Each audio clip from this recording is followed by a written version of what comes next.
Welcome back. In our last lecture, we learned how to add and remove elements from a list. Today, we'll cover the remaining essential built-in list methods that help us analyze, order, and count items within our lists.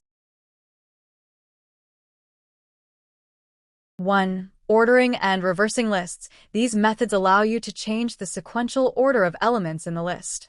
Let's define a list of numbers. A. Sorting sort.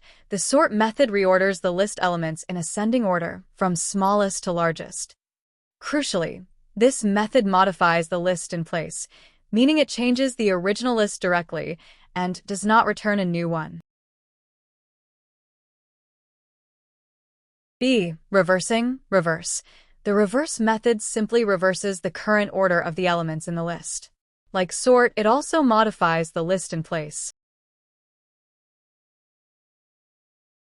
2. Finding and counting elements. These methods help you locate and quantify items. Let's use a list of names to demonstrate counting and finding. A. Counting, count. The count method returns the number of times a specified element appears in the list. B. Finding index, index. The index method returns the index of the first occurrence of a specified element. If the specified element is not found in the list, the index method will raise a value error.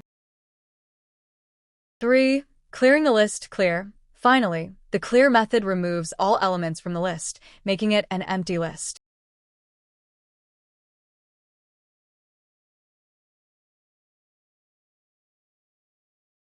To summarize, use sort and reverse for reordering, count to check frequency, and index to find the position of the first occurrence of an element.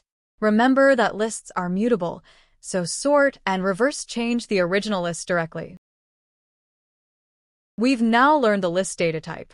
Next, we move on to its sibling sequence, the tuple. Join me in Lecture 0410. Tuple to learn about this sequence. See you there.